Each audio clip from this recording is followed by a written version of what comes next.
a gente preparou aqui para a conversa e aqui a partir de agora eu não consigo ver vocês, mas eu consigo ouvir.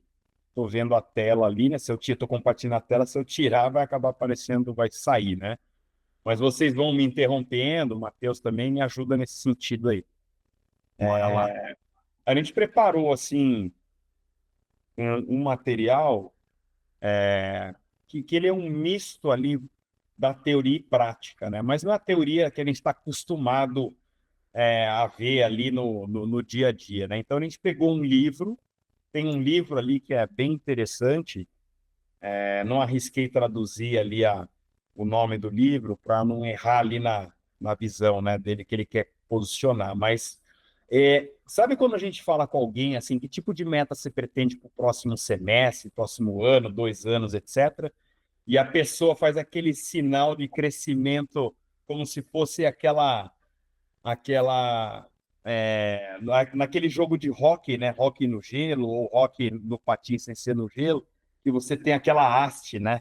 Então é justamente isso, né? A estratégia, além de você fazer um sinal de crescimento, né? Além de você chutar, vamos dizer assim, né? E esse livro é bem interessante porque ele, na verdade, ele fala de alavancas de negócio, e a gente vai explorar isso ao longo da conversa, e de movimentos estratégicos. Então, acho que isso é bem interessante, são coisas diferentes assim do dia a dia, pelo menos para mim, assim, quando eu falo com as pessoas, eu vejo as pessoas um pouco surpresas, né? Então, com base nesse livro, esse livro ele não conecta com o setor de saúde, ele é genérico, tá? E aí é isso que é a beleza que eu e o Matheus trouxemos aqui. Nós tentamos colocar o conceito do livro aqui já aplicado ao setor de saúde. Já na largada fica ali as nossas redes sociais para vocês também, a gente se conectar, trocar ideias e tudo mais, né? Então, começando aí. Falando um pouco da gente, então, um pouco de cada um, né? Sem ser muito exaustivo, mas eu na minha trajetória, eu acabei não, né? Continuo nela, né? Mas tendo dois papéis, né? Então, o primeiro papel que eu desejei para mim foi ser consultor. É verdade, eu desejei isso para mim, mas assim, eu pensei quando eu estava na faculdade, eu vou ser consultor, por quê? Na minha ideia, no meu plano de carreira, eu falei, cara, eu vou conhecer um monte de setor diferente, problemas diferentes, e isso vai ser um trampolim para ser um executivo lá na frente. Então, esse era meu plano de carreira.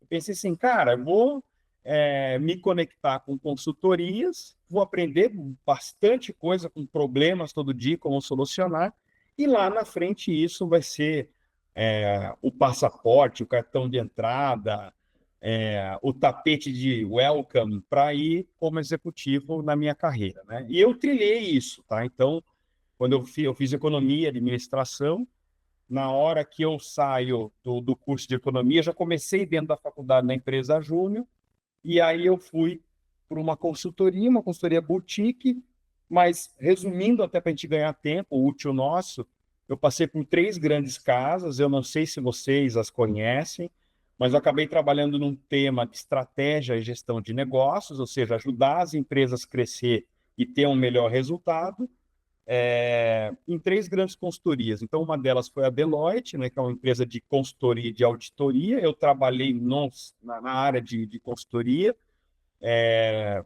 à frente de uma equipe de estratégia e operações para o setor de saúde.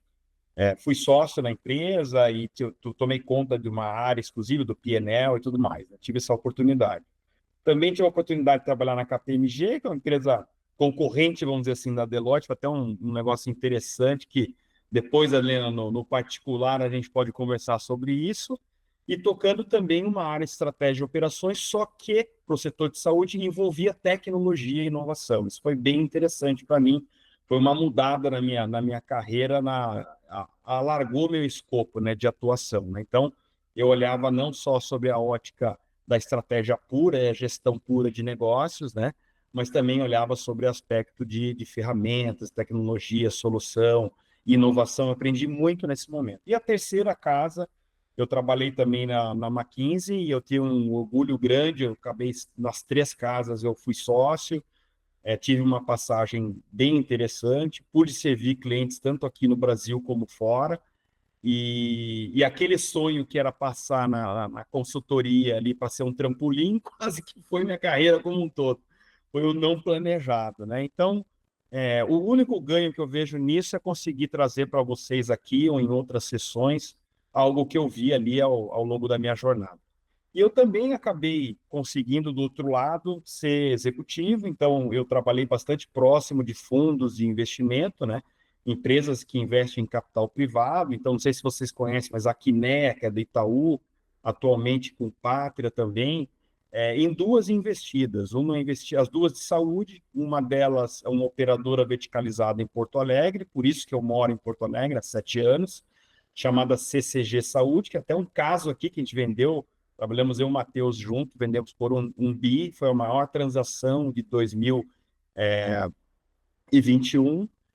E também, hoje, atualmente, trabalho à frente da Opt na área de crescimento, que é uma investida do Pátria. Ela é uma rede de 90 clínicas de oftalmologia, né? Tem clínicas e hospitais de oftalmologia. Então, é um pouco, dividindo um pouquinho com vocês do que eu fiz na minha jornada, tá? Depois fala um pouco aqui também de formação acadêmica. O pessoal gosta de passar por isso, mas enfim, eu acabei fazendo economia e administração. E eu sempre comento com as pessoas que meu propósito é servir as pessoas e seus negócios, né? Para que a gente atinja nosso pleno potencial. Então, rapidamente aqui falando um pouquinho da minha carreira, tá? Matheus, vai lá. Boa, não, show de bola. Bom, falando um pouquinho de mim aí também brevemente, eu comecei minha carreira de uma forma meio inesperada. Aí quando meu pai faleceu, eu era muito novo, ele acabava sustentando toda a família na época, então eu acabei de forma meio inesperada assumindo assim, ele tinha uma empresa assim mais voltada para comercial, né? Aqui eu sou do Rio Grande do Sul, Novo Hamburgo, então aqui sempre foi muito forte a área do calçado. Então, eu trabalhava nesse ramo, acabei tendo que assumir ali com meus 20 e pouquinhos, 21, 22 anos. Fiquei um tempo nessa jornada, mas não era bem exatamente o que eu queria, mas ali aprendi muito sobre negócio, sobre negociações, né? Viajava muito, então tinha muito cliente. Acabei, então, um pouco fazendo a jornada ao contrário do Fábio. A minha ideia era um dia ter uma consultoria, mas eu acabei iniciando pelas empresas, né? Então, depois eu fiz uma transição de carreira, saí um pouco dessa área comercial de negócio e fui bastante para a área de gestão e finanças, né? Principalmente a parte de finanças estratégica. Então, eu consegui trabalhar em algumas grandes empresas de bolsa de valores, né? Então, empresas aí de faturamento aí acima de bilhão. Então, foi muito legal. Consegui aprender muito essa frente de gestão, de estratégia, principalmente a parte de finanças, né? O planejamento financeiro, quanto isso é importante, né? Numa rotina e numa boa governança das empresas, seja ela pequena, grande, média ou gigante, ela tem o seu papel, então isso é bem importante. Acabei trabalhando, assim, tanto na parte econômica, DRE, balanço, análise de negócios, estudo de viabilidade, mas também a parte de caixa, né? Parte toda de gestão de fluxo de caixa. Então, também trabalhei numa outra empresa bem grande, uma das maiores produtoras de artigos esportivos do mundo. Então, tinha unidades em vários lugares e também girava aí na casa de 1,5 bi, 2 bi de caixa ano. Então, participei lá, foi muito bacana. Então, eu acabei crescendo muito rápido também nas organizações e aí surgiu a oportunidade, então, na época, trabalhar com o Fábio no projeto do CCG, foi onde eu entrei para a área da saúde. Então, na época, o Fábio era o diretor lá, eu entrei para apoiar ele nesse projeto, que foi muito legal, foi um aprendizado muito bacana, foi onde a gente se conheceu. Depois a gente vai falar um pouquinho mais do case ali, que foi super interessante. E aí gostei muito da área da saúde, achei bem diferente, fiquei um bom tempo lá, depois a empresa foi vendida, ainda fiquei lá como head da área de finanças, junto com o time que acabou comprando, né, o CCG. Fiquei mais um tempo lá, depois a empresa foi vendida de novo, e aí acabei indo assumir uma cadeira de CFO num hospital aqui de médio porte, aqui no interior. Então meu guarda-chuva sempre foi nessa parte mais voltada para a área de finanças, né, em todos os seus aspectos, e da área da saúde ela é bem peculiar, né, principalmente a parte de ciclo de receita, relacionamento com planos, convênios e tudo mais, então ela é bem diferente, né? Tem também a parte de relacionamento com médicos, então tem muitas peculiaridades que são desafios a mais que te trazem nessa jornada, né? Então foi muito bacana, fiquei um bom tempo ali, e aí depois acabei querendo, né, ir para a parte de empreender e montar uma consultoria, onde eu e o Fábio, a gente acabou voltando a... A gente se falava, assim, desde a época do CCG, mas estava nós dois mais ou menos na mesma jornada, a gente teve uma ideia e começou a empreender juntos. O Fábio hoje ainda está lá no Pátria, né, fazendo um projeto, então eu estou mais à frente da nossa consultoria aqui, mas a gente ainda tem bastante troca de conhecimento aí do dia a dia, então tem sido muito, muito legal e é o que a gente acaba apoiando hoje as empresas, né? Essa parte de gestão, de estratégia, de negócios, trazendo esse olhar de toda essa bagagem que a gente teve em grandes organizações, por grande experiência, trazendo isso para a realidade do pequeno e médio, né? E não só mais na área da saúde, sim, em todos os segmentos. Eu acho que o José Linhares levantou a mão, fica à vontade, Zé, fala aí. Opa, obrigado. Eu gostei muito da trajetória de vocês, porque eu tô meio que fazendo algo inverso, né? Eu sou médico, tenho residência em medicina de família, sempre gostei muito de tecnologia e de gestão, então sempre tentava, eu sempre tinha algumas ideias para melhorar o processo de cuidado que a gente fala, ou trajetória dentro de um plano de saúde, né? E eu gostei até da parte que você falou, é justamente a que eu vou perguntar. Ambos trabalharam, em outras áreas e também na área da saúde. Qual é a diferença da área da saúde e quais são os piores, para ver se é o mesmo entendimento que eu tenho ou se é um viés. Então, Perfeito. boa. Eu começo por aqui, bem de começo de carreira, né? O que que é meio que é normal, tá, José?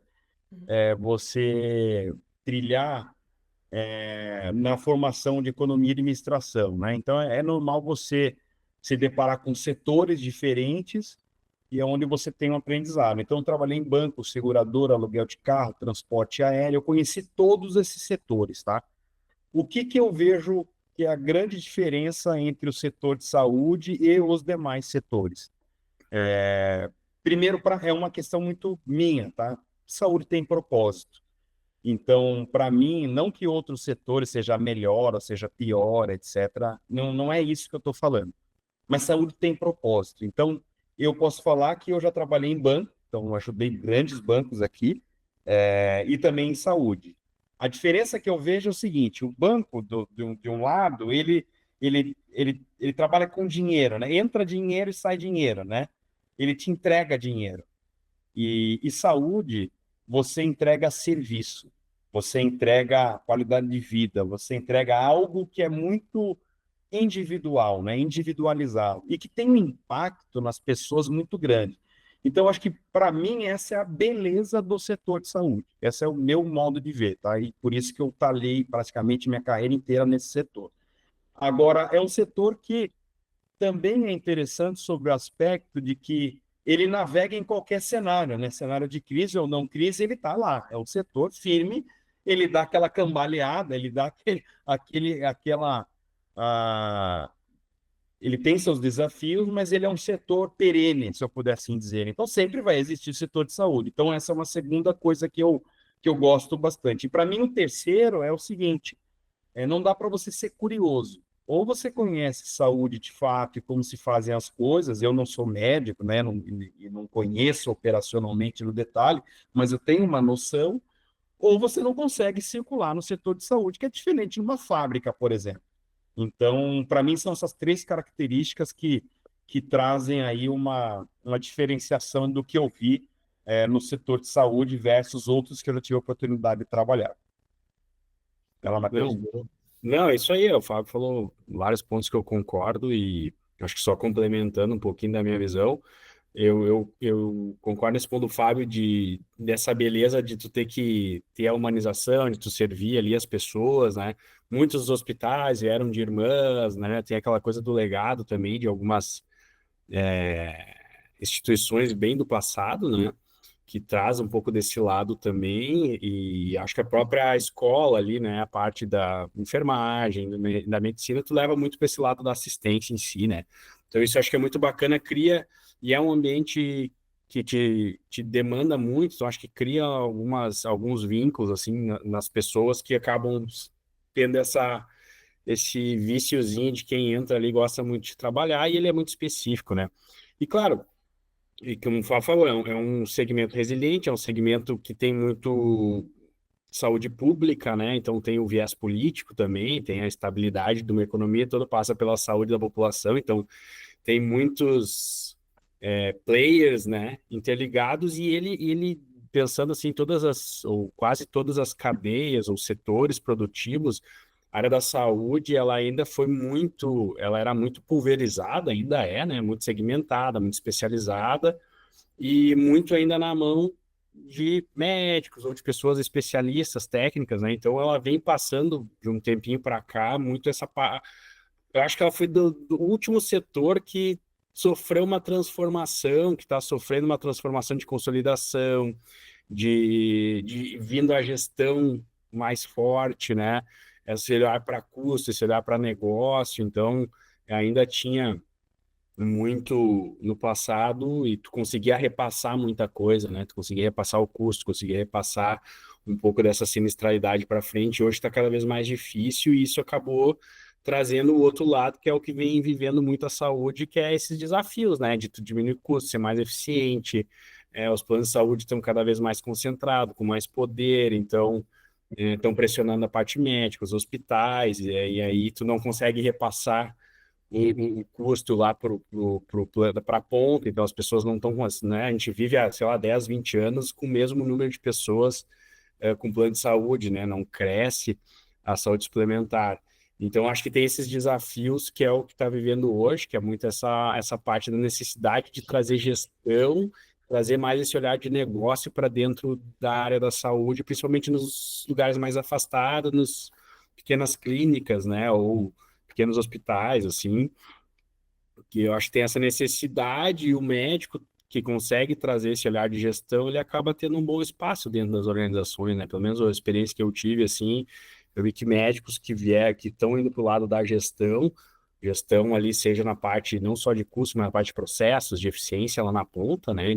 E também na qualidade da entrega, tem sido bem um diferencial interessante, né? E aí eu não sei para que lado tu está pensando ir, mas é algo que eu vejo assim bastante oportunidade.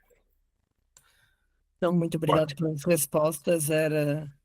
Opa, alguém quer complementar, Fábio? Perdão se eu te cortei. Acho que eu cortei alguém, desculpa. Não, não, eu ia perguntar se era isso mesmo, se atendeu a tua expectativa aí. Atendeu totalmente, mas não precisam, podem ficar tranquilos, eu sou médico, mas eu sei que o negócio é muito pior do que foram até bons.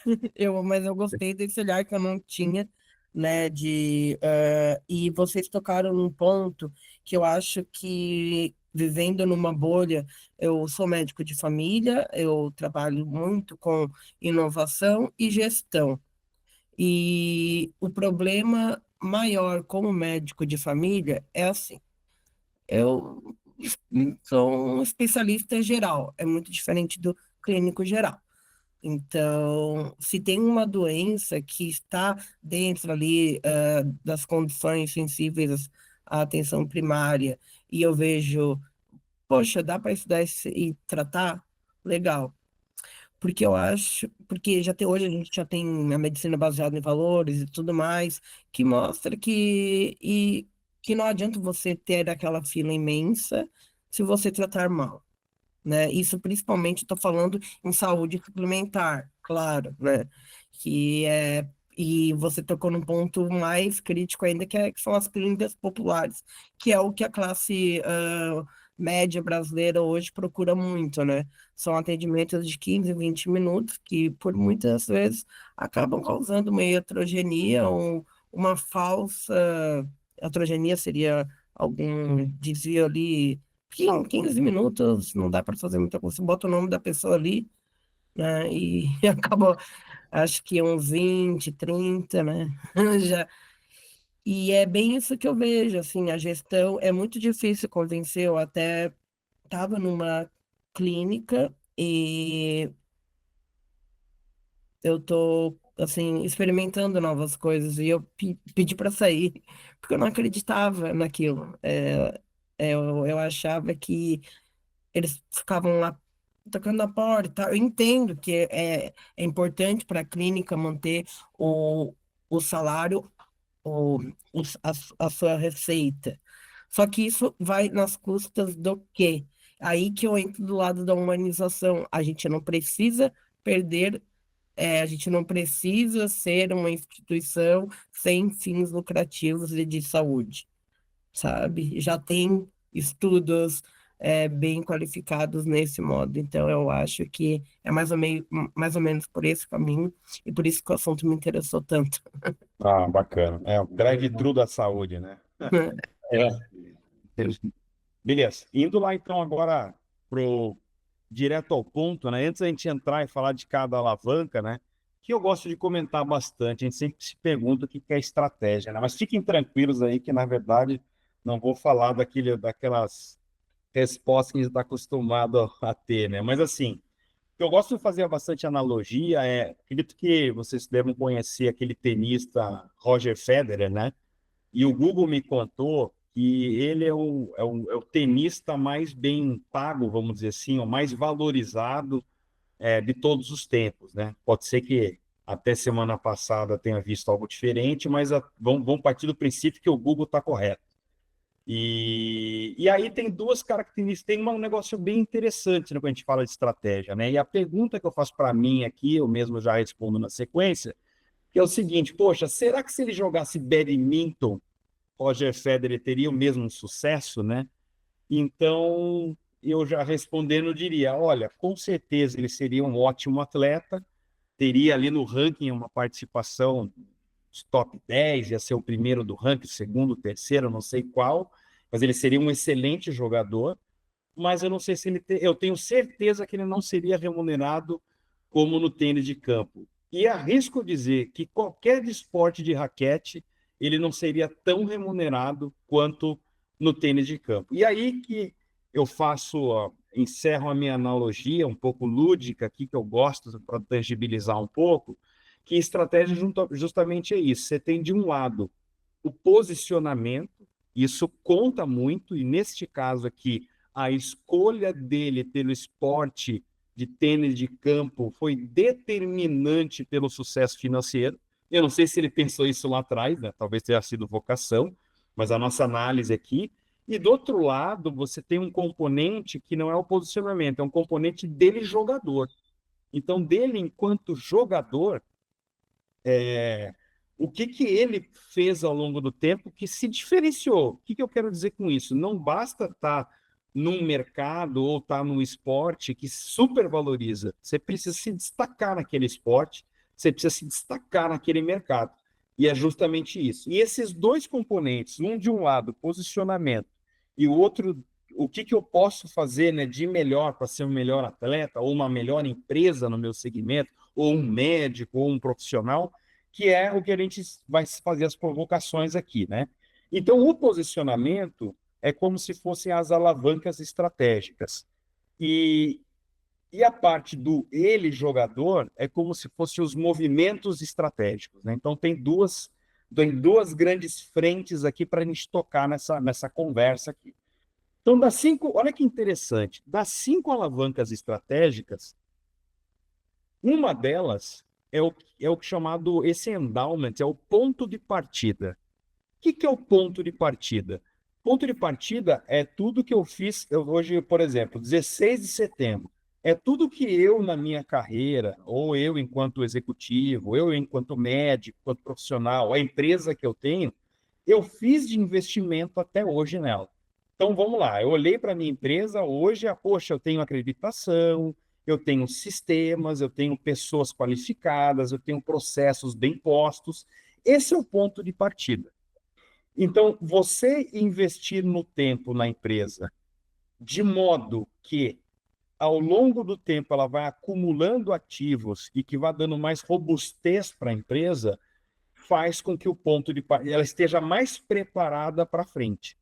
Por isso que muita gente comenta o seguinte, inclusive esses vídeos de AI no YouTube, né, milhões agora, né, que falam o seguinte, olha, é uma maratona, não é um sprint. Então, é justamente isso. Não é algo que você vai fazer por uma empresa. Lógico, não são 100 anos, mas não são 5 meses que você muda o jogo. Você precisa ter uma constância de investimentos numa empresa para que ela acumule uma série de ativos que a diferencie da concorrência. Então, esse é o endowment. Mas olha que interessante.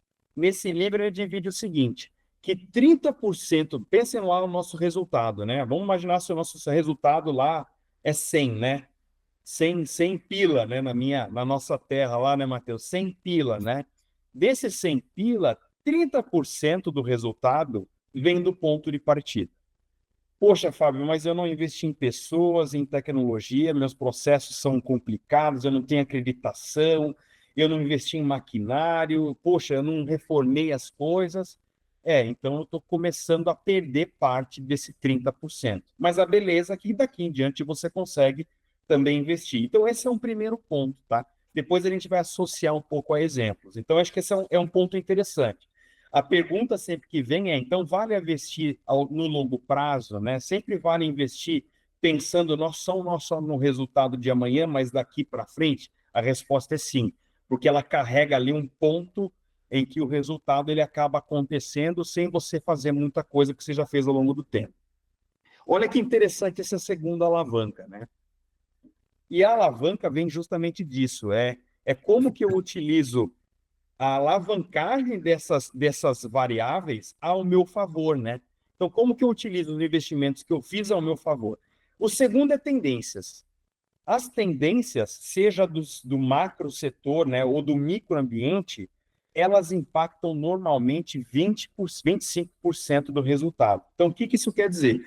Uma empresa lá, o exemplo que todo mundo dá, né?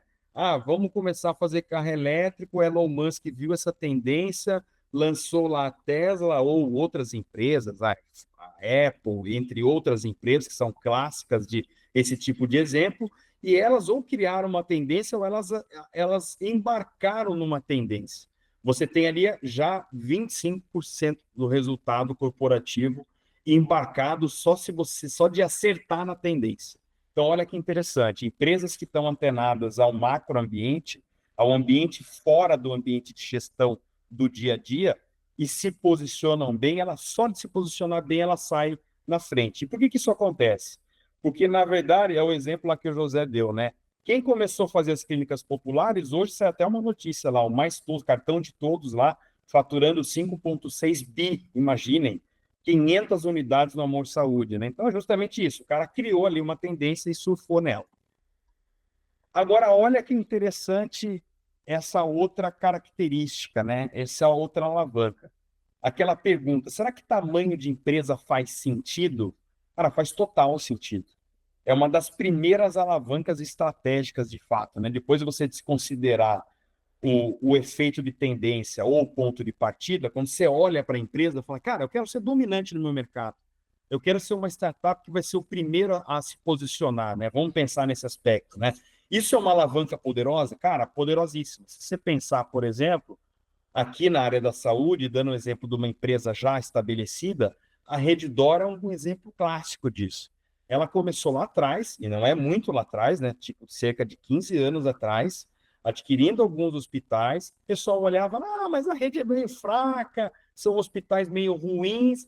Aí eu lembro que eles adquiriram o São Luís, começaram a ganhar reputação. Esses caras hoje são a maior rede de hospitais, investem ali, por exemplo, na Qualicorp, né? Que são os corretores que vendem ali plano de saúde, e tem também a Sul América. Então, tipo, esses caras acabaram virando um gigante no mercado, né? E tudo começou como um movimento de tamanho de empresa. Tamanho tem relevância. Então, muitas vezes, quando a gente vai lançar uma solução e fica naquela dúvida, vou ser o primeiro a se movimentar, vou crescer num determinado mercado, posso te dar a resposta objetiva.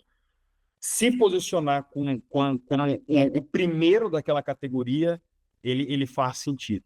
Porque você ganha alavancagem, você ganha escala, você ganha eficiência operacional e você ganha alcance de mercado. Outra alavanca, gestão de dívida e investimento. Só uma dúvida, desculpa, é que eu sou um Vai lá. pouco curioso mesmo. O José de novo. Vai lá. Pensando nessa primeira alavanca, né, de, de ver tendências e dominar o mercado. Quando nós falamos nisso, é, eu venho da medicina, a gente não aprende nada de É, dessa parte, né? Aprendi na residência porque a medicina de família ainda tem muita gestão, né? Diferente de outros. Mas eu queria saber assim, mais como farejar estes o que está em alta no mercado. Eu tenho, legal. eu tenho umas percepções, só que na medicina tudo tem que ser validado, né? E daí a gente sempre fica com uma dúvida. Eu tenho uma percepção forte do que está em alta, mas eu queria, assim, como eu posso validar que isso? Como eu posso Legal. ter certeza que está só? Legal. É boa sua pergunta. E lembra sempre do exemplo que eu dei do tênis, né? Então, assim, não que eu não vou sugerir para fazer isso na saúde, não é isso. Mas, assim, é que pensando no exemplo do esporte, ele ajuda bastante. Mas você mesmo citou e você trabalha com um negócio dentro do setor de saúde que ele é uma potencial alavanca de ser dominante no mercado. Você citou duas coisas. Uma é o modelo de remuneração e a outra é a saúde populacional, né? Que daí você está gerindo a população, a família. Eu entendi seu ponto. Ou seja, ao invés de eu gerir doença, eu vou entender as pessoas. Eu preciso de muito mais do que 20 minutos para conhecer cada pessoa. Ao longo do tempo, eu vou gerir muito melhor essa população e vou ter muito menos custo e muito mais saúde. Perfeito. Onde reside para mim o ponto, tá, José? Para mim, as pessoas facilmente identificam aonde são os pools de oportunidade. Então, essa saúde populacional é um, modelo de remuneração é outro. Só que enquanto não tem alguém, algum player, né, algum ator, alguma empresa porque hoje a gente olha a Redditor é gigante, né? A gente fica, como que eu vou começar aqui, né? O exemplo que eu dei, né, cartão de todos, hoje é gigante, fatura 5,6 bi. Mas começou lá atrás com a ideia de alguém falando, cara, vamos montar uma clínica popular. E começa ali no ensaio, e aí começa a ganhar volume. Então, para mim, acho que está muito mais não na definição da onde eu vou crescer, né, e como eu vou crescer, mas quem que vai se arriscar a dar o primeiro movimento e começar esse modelo. Por isso que eu comentei, tipo, é muito mais importante quem dá o primeiro passo, arrisca e vai, do que identificar de fato o pote da oportunidade, né? Então, você não tem nenhuma empresa ainda grande porte, o que foi crescendo, que se dedicou de fato à saúde populacional e que se dedicou de fato a modelo de remuneração. Em outros países já tem, mas no Brasil ainda não. Então é um pouco assim que funciona, tá? Então, dois aqui que você mencionou, que eu acho que são dois elegíveis para serem grandes game changers de mercado, grandes jogadores de mudança no mercado, né? Que é saúde populacional e modelo de remuneração. Muito obrigado. Nada. Gestão de dívida e investimento, né? Olha que interessante. A gente normalmente é meio cultural do brasileiro, né? E aqui não é nenhum nada pejorativo, pelo contrário, até porque também sou, né?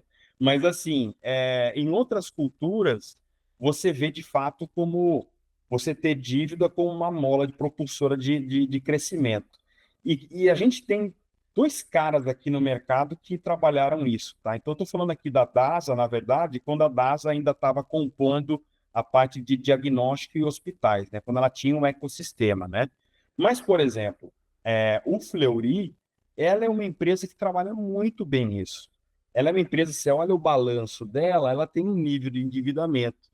Só que aí você vê, poxa, ela pega essa visão de dívida para justamente investir em projetos e investir normalmente em projetos de expansão ou em projetos que melhoria a eficiência dela interna, porque o negócio dela é de eficiência, né? Se assemelha a uma fábrica, vamos dizer assim, né?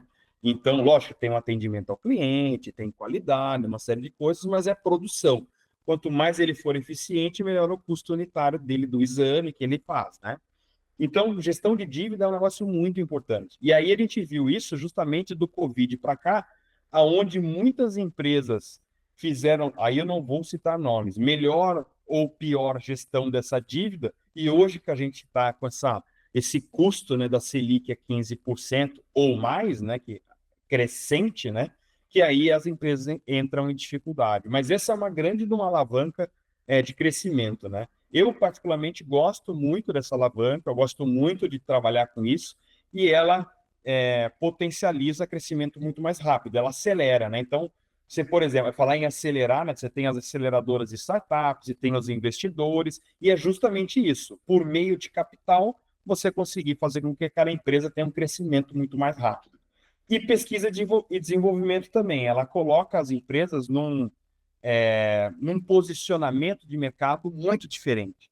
Então, aqui, exemplo do DASA, né, que investiu muito em pesquisa para transformar a área de diagnóstico médico, como se faz o laudo, como é mais rápido, a qualidade, e esses caras, eles foram adquirindo também outras empresas, né, e até chegar na liderança do setor. E olha que interessante, né, são dois players super importantes, só que o Grupo Fleury, ele faz muito bem essa questão de dívida, de crescimento, projeto e inovação, e a DASA ele faz também a mesma coisa, mas ele se posicionou muito mais como primeiro colocado, né? Como colocado como maior da categoria, né? Então essa aqui é a diferença.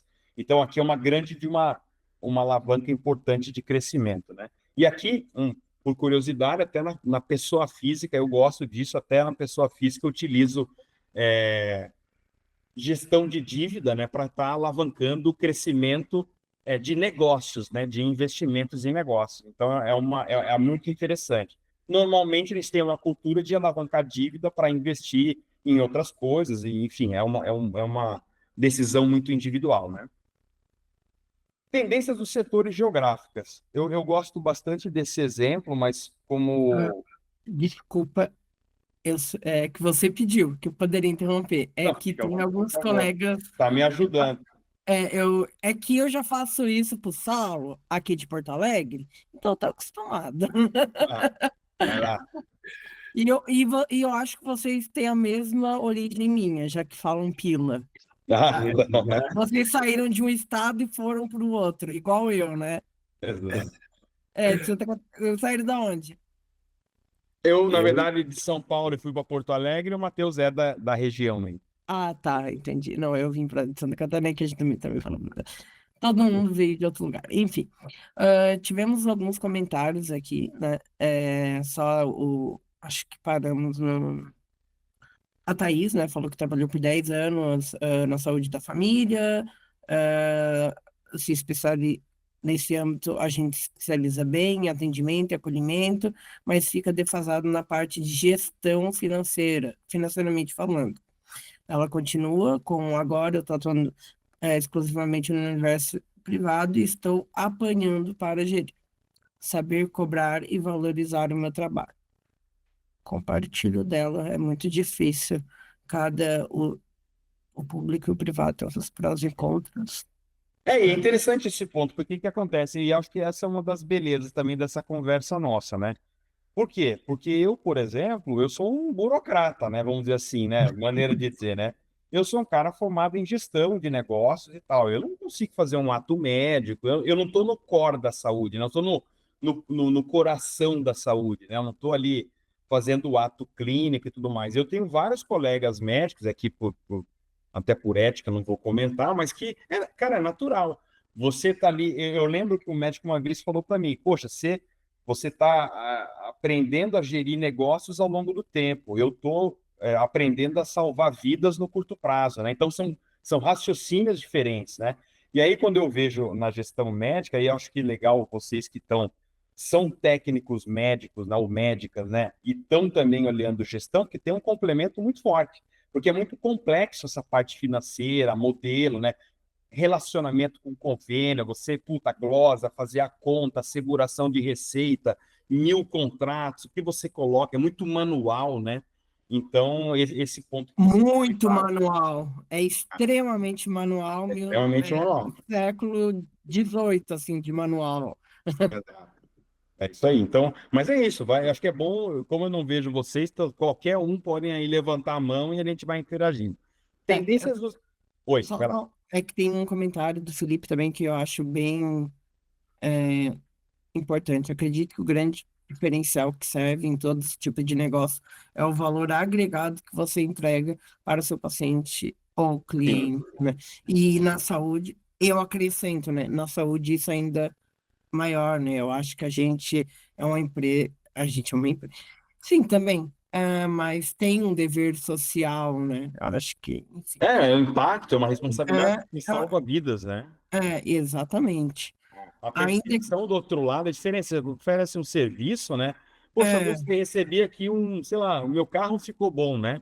A outra coisa é, poxa, eu fiz uma cirurgia ali, sei lá, do coração e tô vivo, né? É diferente, né? O impacto é diferente. é, E aí Exato. ele só complementa, ainda que não seja o tema, mas acredito que seja algo que vejo no dia a dia, é a diferença de um médico que recebe o paciente no consultório rapidamente, receita um medicamento, em um médico que trabalha com medicina integrativa, que é o que a gente vê hoje grandes hospitais apostando Indo para muito, essa linha. indo para essa linha, né? Exatamente. Onde ele está preocupado quanto, porém, mais agregando valor no que é no preventivo. Porque até no, eu me lembro, né, que fala, a, a doença ela virá, mas é melhor prevenir para não precisar tratar a doença antes. Exato. Não o contrário, né? E isso entra também na gestão, né? A saúde é como se fosse um polvo, assim, que ela entra, ela tem muitas determinantes e ela está em Hoje várias, ela é mais a gestão da doença do que gestão da saúde, né? Exatamente. infelizmente. Virado. Exatamente. Esse é o ponto.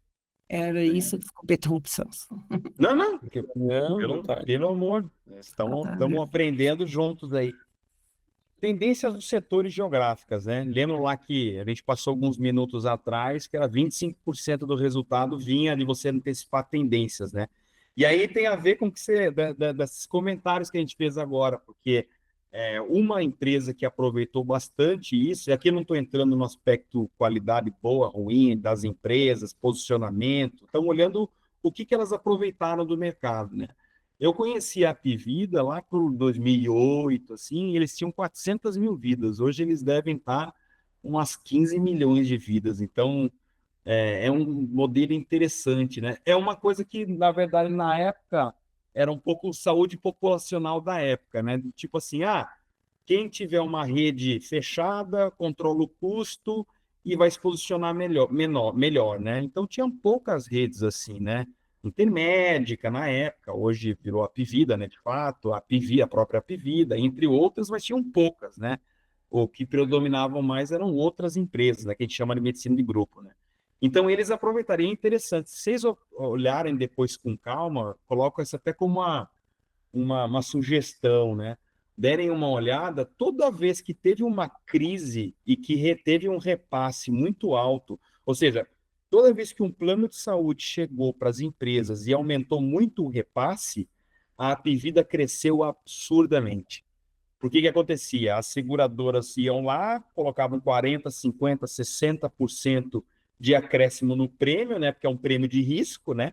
E o cara está controlando o risco, a Pevida vinha lá, não aumentava num primeiro momento e trazia mercado para eles, né? E os caras cresceram muito. Então, eles perceberam essa tendência de que redes fechadas, custam menos, e eles começaram a passar esse custo menor para os clientes deles. Veja o crescimento que eles tiveram, né? Claro, tem muito ponto com relação a todas as empresas que a gente está falando aqui, mas eu acho que o modelo de crescimento deles até o momento, extremamente vencedor, né? Então, conseguiram capitalizar oportunidades, adquirir empresas, expandir geograficamente, saíram lá do norte, nordeste, hoje estão no Brasil inteiro. E justamente isso, o negócio deles é surfar tendências setoriais. Eles são uma empresa que tem menos dívida, lógico, hoje tem mais, né, porque tem capital aberto e tudo mais, mas cresceram organicamente, que se fala, né, diferente do Fleury, diferente da DASA, que já cresceram fazendo dívida, fazendo pesquisa e desenvolvimento, então são histórias diferentes e interessantes, tá? Legal. Fábio, acho que antes da gente ir para os movimentos, então, fazer um recap aqui, algumas perguntas aí dessas, né? Então, a gente falou lá no início que se tratavam, né, de algumas alavancas e alguns movimentos, né, da estratégia. Então, passou ali pelas alavancas, né, as três alavancas que a gente falou. Então, acho que a primeira alavanca lá no início foi questão do tamanho do business, né, o tamanho da empresa. Esse é uma alavanca estratégica que acaba sendo bem relevante. A gente falou ali no caso da Redditor, e trazendo isso para uma realidade um pouco mais para, talvez é o que a maioria das pessoas que estão aqui podem viver, né? Uma realidade mais para empresas, hospitais, tudo de pequeno, médio porte, né? O que a gente pode fazer, o que essas empresas podem fazer de alguma estratégia, né? Ou usar disso, desse tamanho que ela tem, que ela ainda não é uma alavanca considerável, porque ela ainda é uma empresa pequena ou média, né? Então, essa falta de escala de tamanho, o que pode ser trabalhado, como é que ela pode usar uma estratégia para usar o tamanho dela, né? Ou crescer, ou como ela poderia crescer, se existe algo nesse caminho, né? Como é que ela poderia aproveitar, porque já que isso não é uma alavanca tão estratégica para pequena e média empresa, como é que ela pode usar isso como uma estratégia e como ela pode talvez crescer, ou talvez não vai ter outro caminho, tu vai ter que se render em algum momento e ser consolidado por essas grandes, né? Sim, eu acho que é bom esse ponto. É, e eu hoje mesmo estava conversando com um colega que fez uma pergunta para mim. Poxa, mais ou menos como o José perguntou. Lá geriátrico faz sentido? É um mercado que faz sentido? Eu falei, cara, o mercado faz muito sentido. E aí ele perguntou para mim, o que você faria, Fábio? Se eu estou pensando em montar uma primeira clínica e eu quero expandir, depois eu quero virar uma rede, lá na frente vender para alguma rede maior e tudo mais, que caminho você faria, né? E aí eu vou compartilhar do que eu comentei com essa pessoa. Falei, eu vejo três grandes possibilidades. Uma que você vai lá, monta teu lar geriátrico, né? Tipo, ali a gente conversou, vamos fazer aqui entre 10 a 15 clientes ou pacientes inicialmente, para ter uma estrutura menor, né? Para ter um custo mais baixo e uma necessidade de capital de giro menor. Então, vamos começar pequeno, em resumo, né? Clínicas pequenas, é onde tudo começa. E aí eu falando, tem três modelos de crescimento. Um deles é o chamado orgânico, onde você vai crescendo com as próprias pernas e você vai expandindo. Geralmente demora mais ao longo, em termos de tempo, né? Mas é um modelo bem interessante. Vai gerando caixa, você vai crescendo o negócio e vai fazendo. Muitos seguem esse modelo. E tem dois que eu aprecio mais particularmente, que justamente à medida que o negócio vai crescendo, eu vou trazendo tanto capital de terceiros bancos, mas eu vou trazendo também capital de outros sócios, ou seja, eu abro uma segunda, uma terceira, uma quarta clínica com outras pessoas, né? E assim eu vou crescendo muito mais rápido, mas o modelo é meu, né? Eu trago parceiros para o meu negócio, não passo a ter sócios dentro do meu negócio. Uma franquia que não é de saúde e cresceu assim, um modelo, né, de saúde que cresceu assim é o Outback, né? Ele é assim, na verdade, né? Ele é um modelo em que a empresa corporativa ela foi trazendo outras pessoas que são ali sócios do negócio e gestores do negócio e ganham em cima dele. É um modelo diferente, tá? Esse é um modelo interessante e eu tenho vários, eu vejo muitas clínicas crescendo assim, cresce rápido. Por quê, né? Porque tem o Matheus, tem o Fábio, as pessoas se juntam ali e elas vão crescendo. E o terceiro, e a segunda frente que eu vejo, que eu comentei com ele, foi o modelo de franquia. Eu gosto muito dos modelos de crescimento que eu conheci, em termos de velocidade, ou seja, em dando certo, o modelo de franquia é um modelo que cresce muito mais veloz que outros modelos, né? Então passamos aqui três cenários, né, Matheus? Ou seja, ou você vai com crescimento com as próprias pernas, ou você vai trazendo investimento que você alavanca a dívida, ou você traz parceiros de negócio para você alavancar seu próprio negócio, ou você vai criando redes de franquias e tem muitas redes de franquia que é interessante, porque você pode ter parte das clínicas próprias e parte de terceiros, né? Isso é bem legal. Então, são movimentos que são de fácil. E para mim, a chave, na verdade, está no tamanho da clínica, porque normalmente a gente pensa no negócio meio babilônico já, né? Ah, não, vou fazer, vai ter que ter isso, vai ter que ter aquilo. Assim, não, começa pequeno, vai crescendo. A história dos hospitais todos do Brasil, né, no setor de saúde, foi assim. Sim, exatamente. E muita gente pensa assim, bah, vou ir lá para os grandes centros, vou ir para as capitais, e muitas vezes lá já está saturado e tu pode às vezes usar, já que tu tem um tamanho menor, explorar outras regiões, né? E a dica agora, na verdade, aí não sei se você ia fazer um complemento, Matheus, mas uma dica que eu faço é o seguinte: o Brasil que cresce é o Brasil do interior. Como eu venho lá do interior de São Paulo, eu posso falar isso com tranquilidade. Mas o Brasil que cresce é o Brasil do interior. Então, as grandes redes, que são os potenciais players que vão comprar as clínicas e comprar os negócios, seja independente de qualquer natureza de negócio, né? Eles estão nos grandes centros. E agora a estratégia dos grandes é ir para o interior.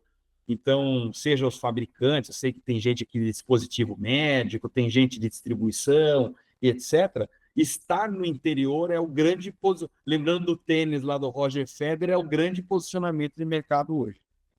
E aí já é uma tendência, né? Eu acho que alguém tinha levantado a mão aqui. Isso, o Isso, José. isso, rapidamente. Viu, Fábio e turma? O próprio Fábio falou que, poxa, as empresas podem iniciar pequenas, uma pequena clínica, nada muito babilônico. Por exemplo, o Apvida, Hospital Antônio Prudente, começou aqui em Fortaleza, era um hospitalzinho. Exatamente. Era um hospital, o Apvida só tinha um hospital. E eu acompanhei todo o processo. Era um hospital comum. E hoje, Exatamente. e Eu, hoje eu até, com licença poética, porque isso é público, eu conheço até alguns fornecedores, porque consultoria você faz aqui, faz ali, conhece um ou outro, né? Eu conheço alguns fornecedores que na época, quando estava começando a Apvida, já que você comentou, e eu acho muito legal essa história, né? É a história do Brasil, né? Do brasileiro, né? Esses fornecedores falaram: Fábio, eu dei 1, 2 anos de carência para esses caras. Eles chegavam: ó, vou te pagar daqui 1 ano, 2, segura comigo aí, mas eu vou crescer. aconteceu Foi muito muito isso, legal. de pagar fornecedor só lá na frente. É só ir para o projeto, né? E saiu lá, lá do Nordeste e já está aqui Já em tá Porto no Alegre. sul. Não, e vai abrir clínicas de alta. E corrobora com o que a gente estava falando agora. É, Foi bom esse ponto, esse comentário, porque é justamente isso, né, que eu falei. Porque às vezes a gente parece uma fala meio chata, né? Mas o cara tá falando para fazer um negócio pequeno e crescendo, mas o que importa é a velocidade e a direção, muito mais do que você. E aí chega um momento que você tem um porte, que é o momento deles, né?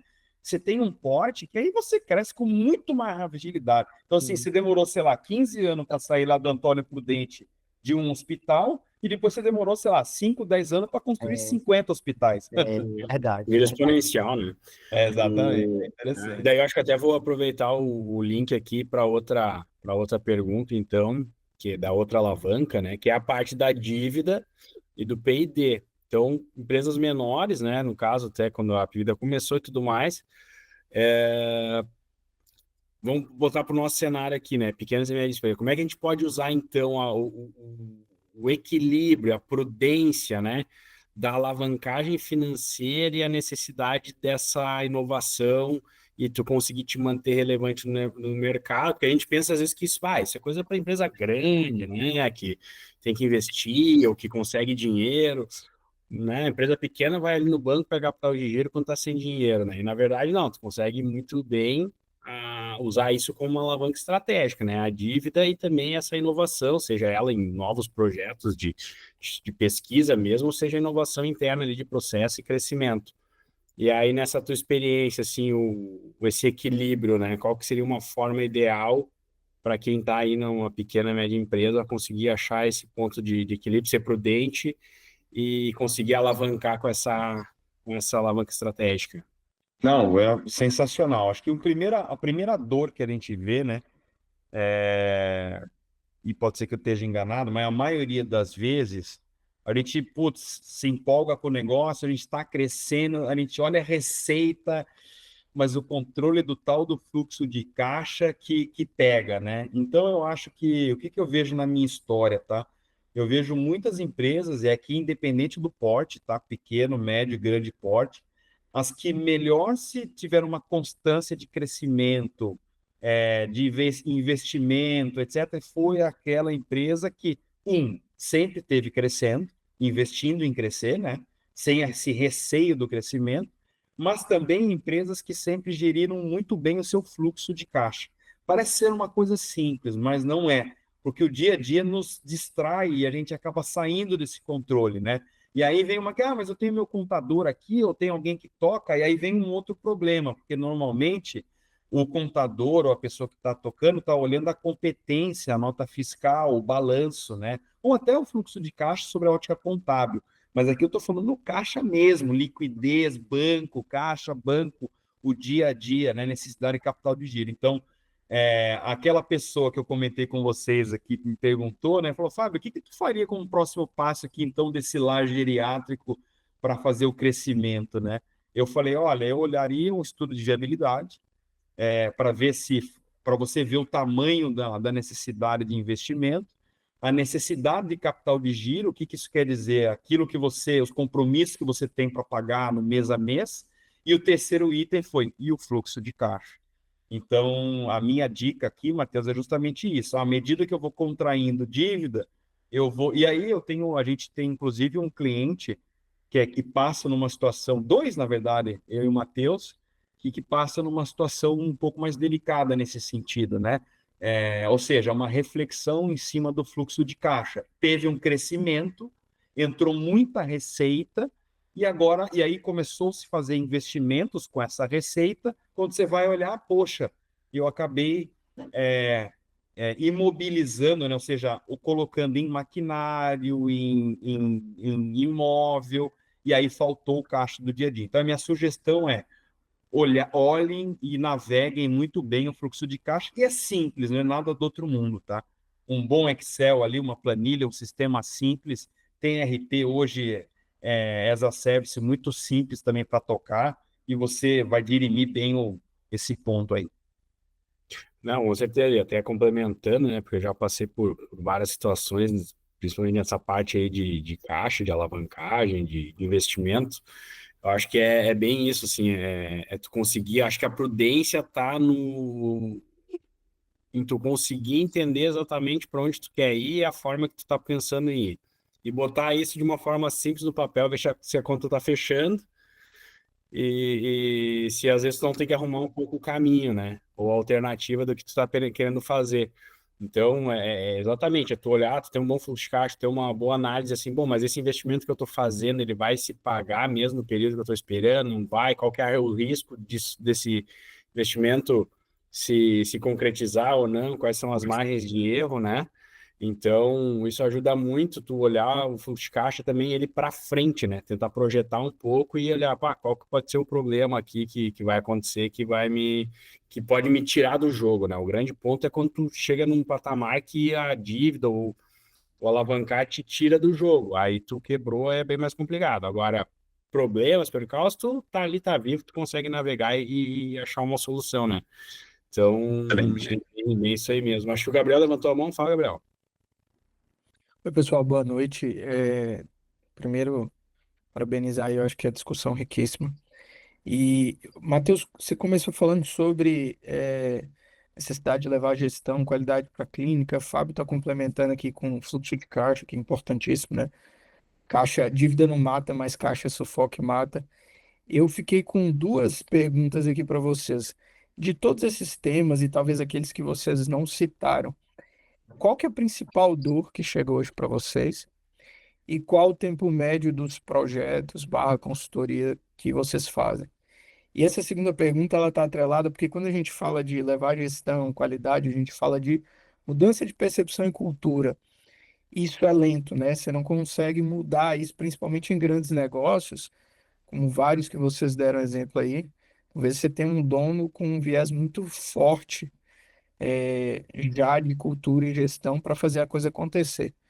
Então, minha pergunta é mais no sentido de tempo, daquilo que vocês levam para as empresas e vendem, é porque não dá para fazer em 1 mês, 2 meses, 3 meses uma transformação, vender algo robusto, né? Mas são essas duas perguntas.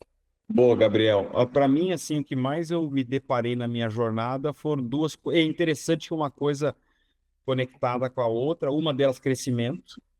Então, sempre as pessoas, as empresas, poxa, preciso crescer, como que eu cresço, o que eu faço, e preço, como que eu vendo mais e etc. E a segunda, inclusive porque tem um ponto aqui, né? Quando você começa a romper um tipo de crescimento e ter um porte, vamos lá, a gente fala sempre em crescer, né? Mas de repente você tem uma clínica ali, duas, ou você tem uma operadora pequena, a depender do porte que você tem, tu tem um negócio ali que gera resultado e tá ótimo. Na hora que você começa a tomar uma decisão para crescer, você fica meio que aspiadamente fadado a crescer eternamente. Você tem que continuar crescendo, porque o negócio vai necessitar desse crescimento. Não tem como parar mais. Aquela história, né? Saindo um pouco da saúde, né? A pessoa tinha uma pizzaria, faturava e tinha um lucro. Passou a ter 10, fatura muito mais e tem menos lucro do que tinha uma só, né? Então, esse que normalmente pode acontecer. E a segunda dor é a dor financeira, é a dor traduzir, ela se materializa no caixa, mas o caixa ele só mostra aonde que é o problema para trás, né? É um problema de processo, de negociação com o fornecedor, de gestão de dívida, de inchar a estrutura organizacional, né? Que à medida que você vai crescendo, você precisa de mais estrutura de pessoas, então você incha muito. Então, são as duas dores que apareceram no tempo. Com relação à transformação, tirando processos de, desculpa o termo em inglês, né? Alguns aparecem, mas do turnaround, de virada de negócios, as empresas estão quase quebrando, vamos dizer assim, mais estressadas, né? Você precisa fazer uma estratégia mais contundente, mas numa transformação natural e normal, mudando a cultura da empresa, pode pôr aí 12 a 18 meses para você conseguir entender as alavancas, colocar o projeto, mudar ali a cultura e ter um resultado. Estou falando num caminho normal. Ah, você consegue fazer um projeto de melhoria de 6 meses, 9 meses? Consegue, mas você vai ferir mais a cultura, vai exigir mais das pessoas. Tu vai pegar teu Fórmula 1 ali, vai no limite da curva, né? Podendo bater, né? Então é um pouco do que eu vejo aí. Ah, isso aí, acho que só complementando o Fábio, acho que é bem isso, né? Porque muitas vezes, infelizmente, na maioria das vezes, assim, principalmente pequena e média empresa, né? O pessoal espera o problema estar no limite para vir buscar ajuda, né? Então, tu acaba muito atendendo essa parte de dor financeira, que é como o Fábio falou, na verdade, a dor financeira é o carrasco que chegou ali, mas o problema foi feito antes, né? Ele é só o mensageiro, vamos dizer assim, então, né? Porque ela, na verdade, ela é uma consequência de uma série de fatores que foram feitos de forma equivocada antes, né? Seja margens baixas, seja problema de ciclo financeiro, seja problema de expansão exagerada com investimentos, sem analisar. Pode, claro, acontecer situações de mercado também, tu ter clientes consolidados, né? Tem situação de pessoas que ficaram muito consolidadas em poucos clientes, acabam perdendo de forma muito abrupta, às vezes uma receita, né, importante, isso acaba impactando. Então, mas acho que é bem como o Fábio falou, às vezes a pessoa fica ela precisa crescer, a empresa tem que crescer, porque senão ela vai, se tu não está sempre crescendo, buscando nova venda, tu vai perdendo, em algum momento vai perder a antiga e ela vai cair, quebrar, então tu sempre tem que estar vendendo, mas às vezes as pessoas talvez usam essa alavanca do P&D aqui, do crescimento, de forma equivocada e acabam acelerando, mas acelerando às vezes contra a parede ali, ou acelerando, cavando um buraco, porque faltou a gestão, faltou aquele olhar do controle do teu negócio, do controle das tuas margens, controle do teu fluxo de caixa, tu ter uma rotina de gestão com teus times, conseguir compartilhar isso, né? Então, acaba tu tendo que atuar normalmente nessas frentes também, né? Às vezes coisas bem simples que às vezes empresas de 200 milhões anos, 300 milhões de anos ainda não têm, né? Que às vezes seja um orçamento simples, um estudo de viabilidade na hora de tu implementar, escolher qual projeto atuar, né? Então é bem comum essas frentes e E acho que é bem como o Fábio falou, menos de 6 meses, dificilmente consegue fazer alguma coisa. Num cenário, vou imaginar que tem uma empresa também que tem cenários, para ficar claro, né? Tem cenários ali mais estressados, né? A gente tem que entrar e a empresa vai quebrar em 2, 3, 4 semanas, um mês, né? Vamos dizer assim, né? Aí são cenários diferentes, mas num cenário de transformação normal, tudo precisa de um tempo. O tempo importa, né? Para você mudar a cultura e, de fato, colocar, não criar um castelo de areia, né? Isso aí. Boa. Show de bola. Acho que é isso, né? Vamos para os movimentos. Legal. Vamos lá passando os movimentos. A conversa está tão boa, eu vi que passou bastante o tempo aqui. Vou dar uma aceleradinha aqui. Dos movimentos estratégicos que eu vejo na gestão das empresas, um deles é fusão e aquisição. Eu, particularmente, gosto muito disso. Nem todo mundo gosta, mas eu gosto do crescimento das empresas. O que que eu sou um apaixonado pela economia real, né? Eu estava falando com o Matheus, isso aí é um artigo que a gente comunga da mesma visão. Eu sou fã da economia real, né? A economia real é o prestador de serviço, por isso que eu cito muito clínica, o hospital, a lavanderia, o cara que presta o serviço, essas coisas que a gente acaba comprando no dia a dia, né? E estratégia de fusão e aquisição faz parte da economia real. E um case muito interessante que aconteceu no Brasil, e eu tive a oportunidade de trabalhar nesse case diretamente, foi quando a Mil foi vendida para o UHG. Então, o que a UHG fez, né? O ano, Fábio, desculpa, qual foi o ano, hein? Foi ali 2007, entre 2007 e 2009, por aí. Por aí. E aí, tipo, esses caras, eles olharam, na verdade, a UHG, ela era gigante de saúde internacional, né, americano, e ela viu oportunidade. Então, por que a gente coloca isso como uma estratégia? Que a gente citou aqui a Mil, né? Porque na hora que você já tem um certo porte, adquirir outras empresas, você ganha velocidade. Você ganha velocidade, né? Então, essa tá beleza, né? A gente citou aqui várias empresas aqui que todas elas praticamente cresceram por fusão e aquisição. É um tipo de movimento estratégico. A própria Vivida que a gente falou aqui, Redditor, Fleury, Dasa, ela também chegou um momento que para ganhar velocidade é mais fácil você vai lá e adquire uma empresa, né? E aí esse momento da integração é muito importante. Acho que o Gabriel que citou a questão da cultura, não lembro se era o Gabriel, mas para você harmonizar a integração, né? Tá comprando duas empresas, conectando as marcas, os modelos mentais, os processos, tecnologia. Isso não é trivial, mas é o melhor caminho, um caminho mais rápido para você crescer numa determinada região, né? Principalmente quando você quer entrar numa região nova, numa que não está, e etc., você vai lá, adquire um player regional, né? Uma empresa regional. Realocação de recursos, eu gosto muito dessa aqui. Isso aqui tem muito a ver com a gente, com os projetos, né? Então, aqui eu cito o Einstein e o Fleury novamente, mas o que quer dizer a tal da alocação de capital, né? Então, aquela empresa que consegue reconhecer em quais projetos, em algum momento alguém falou de humanização de cliente, de paciente, etc. Quem consegue achar ali os projetos corretos e investir e ter resultado nisso, porque é muito difícil, você achar o projeto para investir dentro de uma empresa. E a empresa sai fazendo um monte. 2, é muito difícil você ver o retorno que ele dá. Então, a empresa vai por muito tentativa e erro, né? Tem 100 projetos, alguns dão certo, outros não dão. Então, essa habilidade, é isso que essa página traz aqui, essa habilidade de entender aonde colocar o recurso financeiro para o projeto que vai trazer melhor resultado é chave no negócio. E quem faz muito bem isso, de novo aparece aqui o Fleury e aqui o Hospital Albert Einstein. Praticamente todos os projetos que o Einstein coloca de investimento, quase todos, eu posso dar com a língua nos dentes aqui, ele acaba sendo bem sucedido. Todos os centros avançados que ele fez fora do hospital, aquele de reabilitação e do esporte, os centros avançados de medicina, todos eles deram certo. Então, eles são muito hábeis na escolha do projeto, ou seja, onde que eu vou colocar meu capital e obter retorno dele. Então, isso é muito interessante, tá?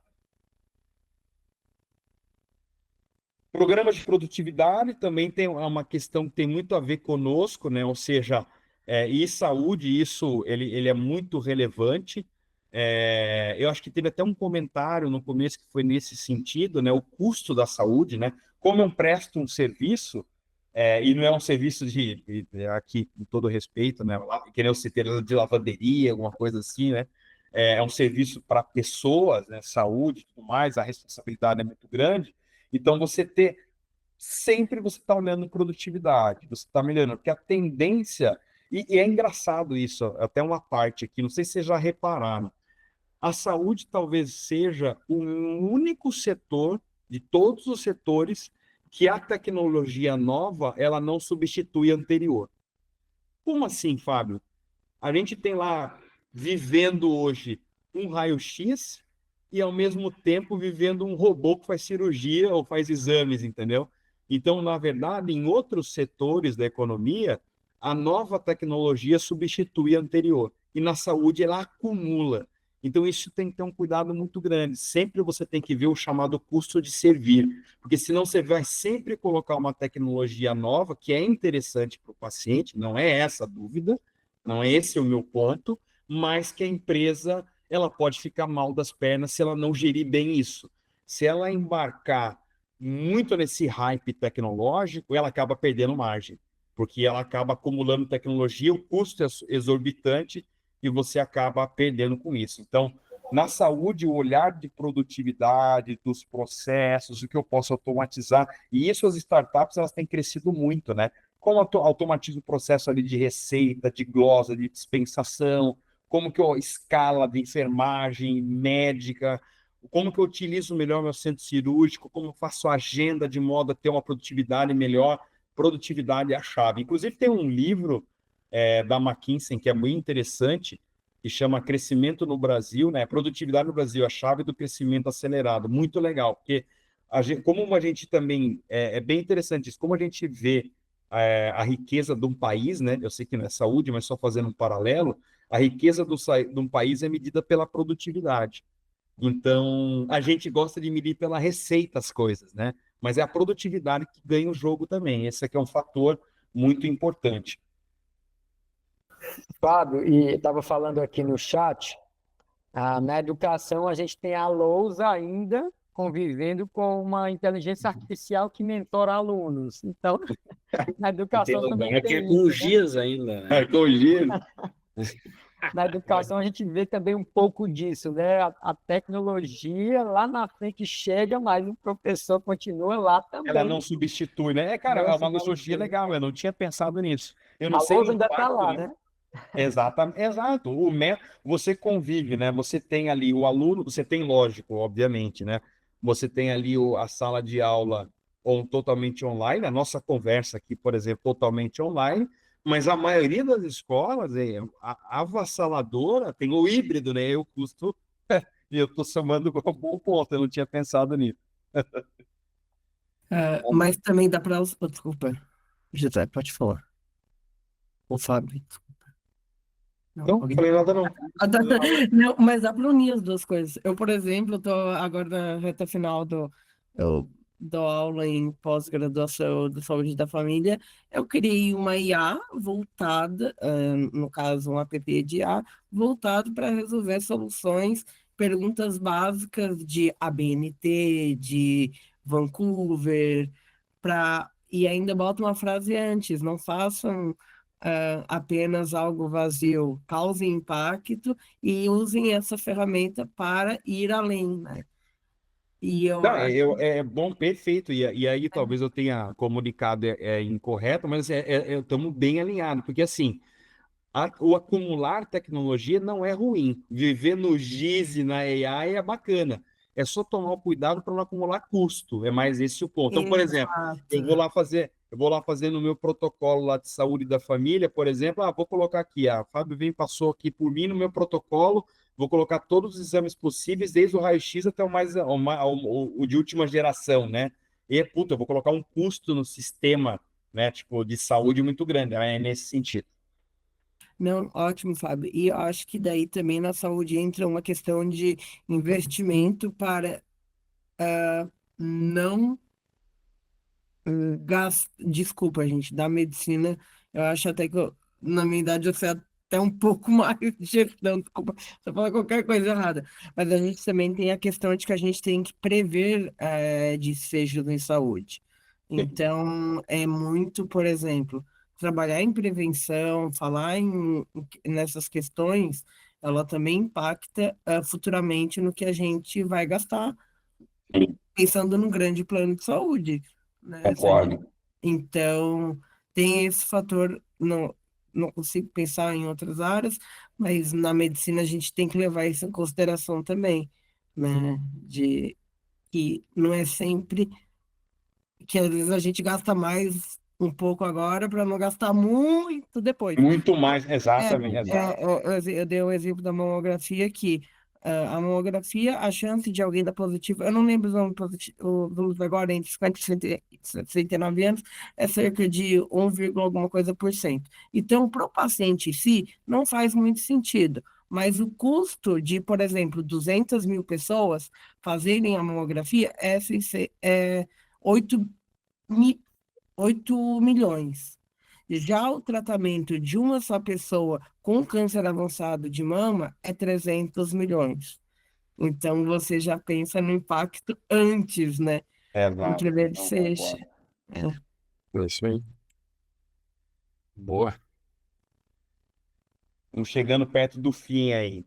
Diferenciação, né? Que a gente fala, o caminho da liderança, o quinto movimento, que aí envolve um pouco do que a gente falou, né? E aí, já conectando com a AI, né? Como que eu faço o bom uso, né? Seja de plataformas digitais, a medicina personalizada, calibrando com essa questão do custo, das rotas, do cuidado, ou seja, dessa previsibilidade do custo ao longo do tempo versus o desfecho clínico, né? Que esse é muito batido em sentido de tipo muito criticado, né?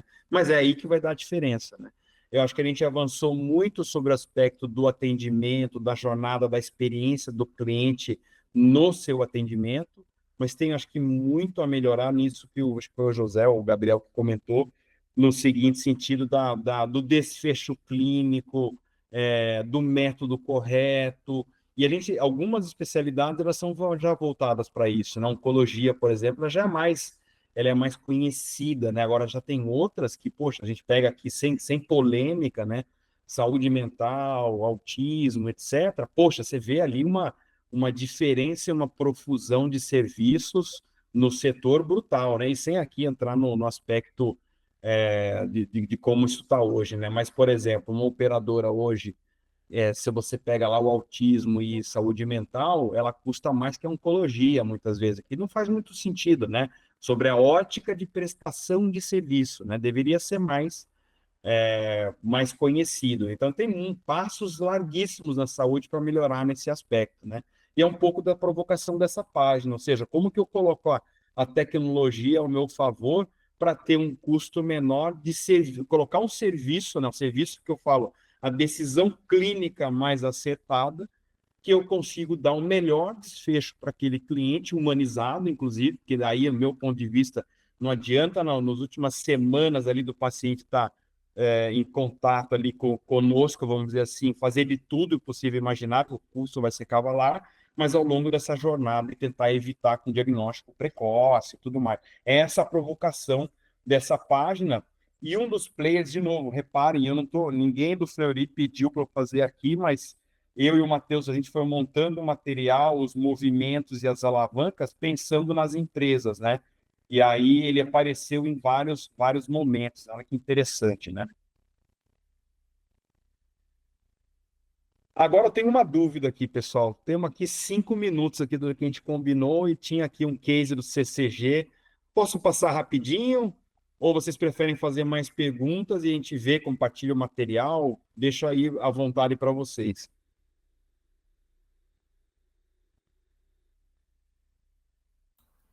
Então, eu queria ouvir o case, no meu caso, né? Acho que é um case legal, né? Acho que vale compartilhar. Vamos lá. Então, Isso.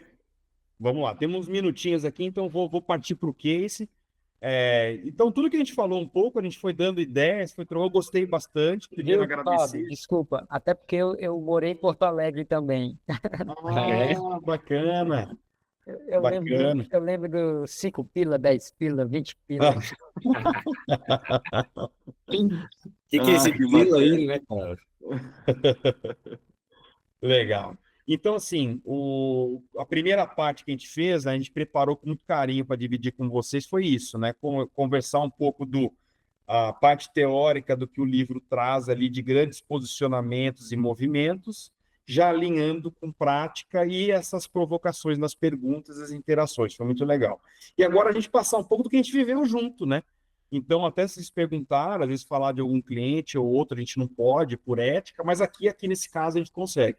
Então, o CCG Saúde é uma operadora, é um caso de estratégia de crescimento e expansão, uma operadora no Rio Grande do Sul, que nasceu há 30 anos atrás, né? Então, 4 senhores ali montaram, aquilo que a gente falou no começo, né? Quatro amigos saíram de uma empresa, eles saíram de uma empresa onde eles trabalhavam, e era uma operadora de saúde local na época, hoje não existe mais. Eles eram médicos, Fábio? Um era médico, os outros 3 eram administradores. Mas era um só que era médico. E aí eles saíram, montaram o Centro Clínico Gaúcho, né? E que depois virou CCG Saúde. E eles montaram em Canoas, para quem conhece ali a região, é uma cidade próxima de Porto Alegre, e eles montaram uma primeira clínica. Foi justamente isso, montaram uma clínica e eles tiveram essa visão do tipo, vou oferecer, o meu modelo vai ser, eu vou oferecer o plano de saúde para as empresas, e as empresas, os funcionários dessas empresas da região vão estar nas minhas clínicas. E esse foi o modelo de crescimento deles, exatamente como a gente falou lá da Apivida, entre outros, e o exemplo que eu dei do colega que perguntou hoje do lar geriátrico, né? E eles foram crescendo. Chegaram até 2019 até 175 mil clientes, né, ou beneficiários ou usuários do plano de saúde. Tinham 30 clínicas, né? Então eles tinham um plano de saúde, eles tinham 30 clínicas, o laboratório próprio, a medicina ocupacional, odontologia própria, e a empresa, quando eu entrei e comecei lá, ela já faturava perto de 300 milhões ano, tá? Então não era uma empresa pequena. Eles venderam 49% do negócio deles para o Banco Itaú, né?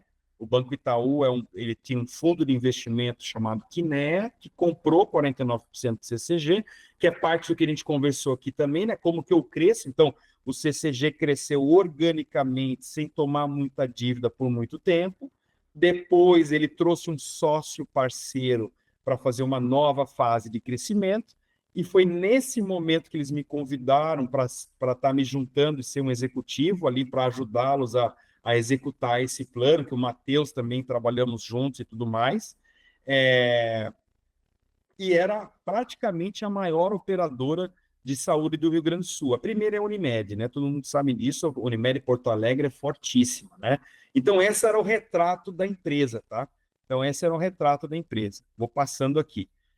Eles tinham também um hospital em Canoas, bem pequeno, de baixa complexidade, era meio ambulatorial, tinha alguns andares. Era a clínica embaixo, junto com o administrativo, e no mesmo prédio era o hospital. Então era um negócio pequeno. E eles foram crescendo no entorno da regional. O que a gente fez? O valor daquela empresa em 2019 era 334 milhões, então era uma empresa que faturava quase 300 milhões, né? Tinha 175 mil usuários, só que olhem que interessante, a sinistralidade era 95%. E aí foi uma pergunta que acho que o Gabriel fez, ou alguém fez, desculpa que eu não estou vendo as pessoas, eu também já não lembro os nomes mais.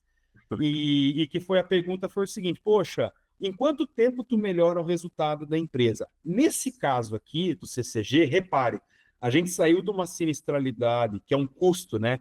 De 95%, era exatamente julho de 2019, e em dezembro/janeiro de 2019, a sinistralidade já se aproximava a 68%, olha quanto que baixou, e daí depois, em 2021, um ano depois, a gente conseguiu baixar de 68 para 65. Olha que interessante, em 6 meses nós baixamos a sinistralidade, que é o custo, de 95% para 68%, depois demorou mais de um ano para baixar de 68% para 65%, faturando praticamente 400 milhões. E aí, essa é a beleza do projeto. Quando a gente vendeu a empresa, né, todos lá conjunto, a missão era essa, foi a maior transação em 2021, por 1,1 bi. Se vocês forem no Google e colocar, vocês vão ver lá. É verídico, vocês vão pesquisar nossos nomes, vão estar lá no meio do negócio. E o que a gente fez, né? O que a gente quis trazer para vocês aqui, o que a gente fez naquele projeto. Então, a gente vai elencar algumas iniciativas aqui para vocês terem uma ideia e tangibilizar um pouco. Então, Ei, uma das Fábio, coisas... Fábio, estão dizendo aqui que foi aí que você ficou rico, viu? E foi aí que eu fiquei pobre, porque eu fazia plantão em todo o CCG. Aí foi Ah, que bacana. pegando, eles pagavam bem Ah, que certinho, mas bacana. A galera, a teve galera só uma olha, a galera só olha esse lado aí, né? transição, né, que teve um pequeno. Eu sempre pagaram bem certinho, eu tô brincando. Era só porque eu Mas eu sei que é teve piada. problema, teve mil coisas. A culpa era do Matheus aqui, ó. Como eu vou, Mas vou assim, mas o pesquisar. legal é assim, abrindo a cozinha, né? E para vocês verem que é interessante, né? A gente vê as matérias e tal, e as pessoas enfeitam o pavão, né? Ah, fiz muita coisa, etc. Veja que interessante. A gente fez coisas do dia a dia. A gente revisou os produtos, então, é aquilo que a gente comentou, né? Às vezes eu tenho um produto lá que eu estou trazendo um determinado cliente, mas eu estou tendo prejuízo, mas eu não conheço a margem do meu produto, então eu vou entender o financeiro. Olha outro ponto, a gente aumentou novos clientes, então foi um movimento que a gente fez. A gente começou a tentar ir para novas regiões e fazer e vender exatamente o que a gente já fazia, os produtos que a gente já fazia, só que a gente já expandiu a região. A gente começou a olhar os ofensores do custo, né? O que são os ofensores do sinistro? A gente começou, a empresa não olhava para isso. Esse mês aqui o resultado teve muita cirurgia de bucomaxilo, aqui teve muita internação por conta de oncologia, aqui teve muito hospital que veio com custo elevado. Então a gente começou a fazer um processo de negociação com hospitais, negociação com médicos, mudar o serviço e com isso abaixou o custo. A gente reviu a rede credenciada, ou seja, toda a rede de credenciamento do CCG a gente foi revisitando. Então, por exemplo, a ortopedia tinha tanto clínicas próprias como parceiros que se contratavam. Então, a gente diminuiu o número de parceiros, a gente diminuiu a agenda clínica, diminuindo o custo nas unidades. A gente tinha na Alberto Bins, para quem é de Porto Alegre, né, mas uma das ruas ali de Porto Alegre tinham 4 unidades. A gente montou uma só, que foi a Clínica Mais, ou seja, uma grande clínica e fechou as outras 4. Então, a gente foi fazendo coisas dessa natureza. Olha que interessante, a gente centralizou processos. Então, ali, como tinham quase 30 clínicas, né? Eram 25, mais algumas que não eram só de saúde, medicina ocupacional, etc. A gente foi centralizando esses processos, porque quanto menos eu centralizo, mais eu preciso de pessoas, né? A gente fez uma reestruturação da estrutura organizacional, ou seja, cada clínica, para vocês terem uma ideia, tinha um gerente, supervisor, um coordenador, a gente foi fazendo por região. Então, a gente pegou clínica de pequeno, médio, grande porte na região de Novo Hamburgo. E aí criou ali um grupo gestor, né? Um gerente que cuidava dessas clínicas. Então, a gente otimizou, né? A gente acelerou as mudanças em projetos, trazer esses squads para acelerar a mudança, o que seria, né? A gente criou um grupo multidisciplinar que tinha lá pessoal de financeira, engenharia, parte assistencial, e eles ajudavam a implantar os projetos, né? Só que ele estava fora dos processos do dia a dia. O que acontece mais ou menos nas empresas? Elas vão implantando os processos junto com os novos projetos, e aí fica muito difícil essa implantação. Renegociamos contratos, construímos um hospital em Porto Alegre, abrimos algumas unidades novas, compramos três empresas. Alguém comentou aí de AI, né? A gente colocou ali um sistema de inteligência artificial para controlar as glossas, né? E foi um pouco disso, né? Então, o que eu costumo dizer, né? Parece da impressão, às vezes as pessoas gourmetizam muito, né? Mas reparem, foram ações do dia a dia que a gente fez, que junto com 2.000 pessoas, né? Ninguém faz nada sozinho, eu acredito nisso. A gente saiu de uma valorização de 300 milhões para um negócio de 1 bilhão, e isso, o orgulho que a gente tem aqui de dividir com todos vocês, que são empresários, investidores, empresárias, é que isso é possível, né?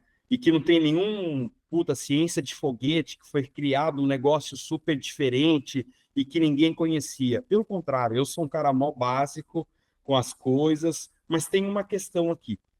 Tudo que eu citei aqui para vocês muito rápido, a gente executou de uma forma muito precisa e com qualidade. Isso com certeza. Então, pessoal, agora de fato, eu acho que deixa eu abrir aqui e voltar para ver vocês. Estão me vendo aqui?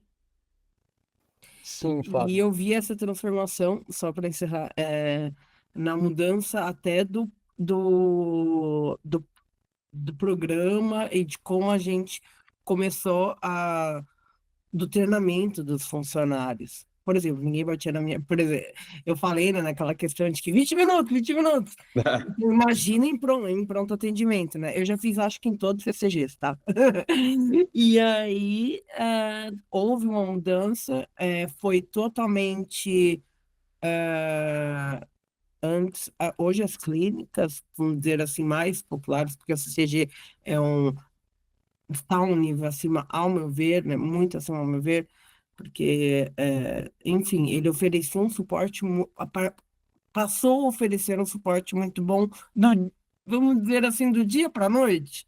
Eu fiquei uma semana sem fazer plantão, depois eu voltei. Sistema novo, uma equipe toda receptiva, que sabia senhas, que sabia. Ah, não, é só fazer isso, é só fazer isso. Estava treinada desde o segurança, que nos orientava, né, até as pessoas da recepção, e isso acaba deixando o nosso atendimento melhor, e porque era automatizado mesmo, eu me lembro muito bem do sistema que ele identificava algumas questões, a gente tinha que preencher, o que é muito importante para prevenir processos e tudo mais, e também para acertarmos, ele dava feedbacks quando o IA ainda não era tão popular, Exato.